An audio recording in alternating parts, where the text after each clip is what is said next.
I'm Robert McCune, Managing Editor of Hotel News Now, here at the Hunter Hotel Investment Conference in Atlanta with LBA President Beau Benton. We're going to be talking a little bit today about some of the things we've heard in the conference as far as where the industry is today, where we expect it to be in the next year.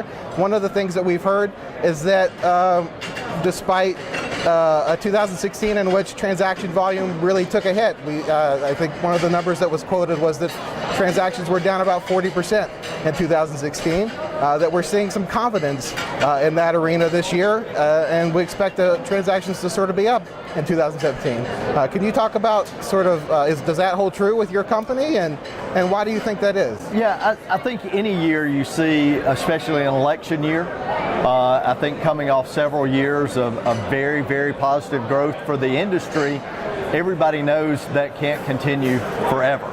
So while I think people were more fearful with an election year, were we set up for a downturn? So nobody wants to be the one who goes and makes a huge investment, buys a large portfolio it's the portfolios that are driving a large number of those transactions.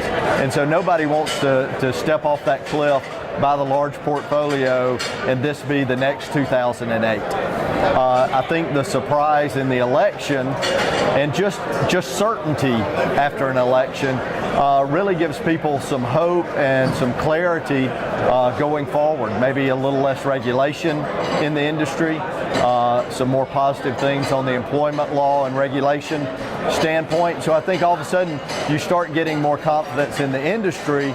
That's going to drive more transactions. Can you talk a little bit about what that means specifically for your company, for LBA? What do you sort of see that translating to this year? Well, we're both developers and third-party managers. So as a developer, you look at those trends, you look at markets, and you try and, I don't say you don't time your development pace, because if you do, you're always on the wrong side of the cycle. So we've tried to, over the last 25 years, develop in good times and develop in bad times. So really from our perspective as developers, we use it to maybe govern our pace a little bit, but pretty much we look for good opportunities that fit what we want to do, and we're able to do them in the good times and the bad. What are some of those opportunities? Can you talk specifically about anything that you sort of have in the pipeline at the moment? We do. We just closed on land near the Orlando airport last week. We'll be doing a home 2 there. We feel like the Orlando market is a market that year after year after year keeps setting records, and it doesn't seem to matter how much supply, and really with the expansion going on at the airport and some of the other things happening in the market, we really feel good about that. Later this year we'll open a home 2 Hilton Garden Inn combo property in downtown Birmingham. Really excited about that project. Really a market driven by medical, University of Alabama at Birmingham.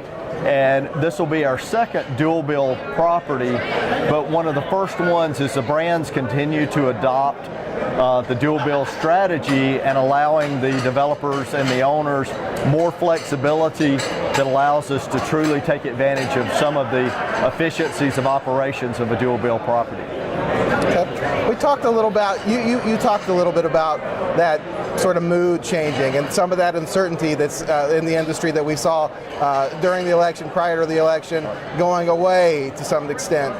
One of the areas where maybe it seems like it's not gone away quite as much is in the area of new supply. Can you talk about what are your concerns with the supply? I think in the larger, more dynamic market, it's a little easier to absorb. And as long as we don't have some kind of shock to the economy, God forbid a terrorist attack, some unforeseen financial crisis, those type things, we can slowly eat into that new supply.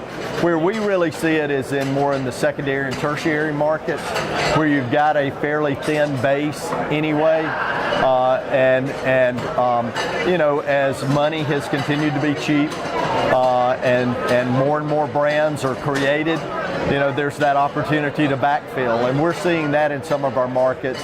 That I think it's definitely a hit, but I think it's something over time, as long as there's not an external influence, that the industry will be able to take on. Okay, great. Thank you so much for your time. For Hotel News Now, I'm Robert McCune. Stay tuned for more coverage from the Hunter Hotel Conference.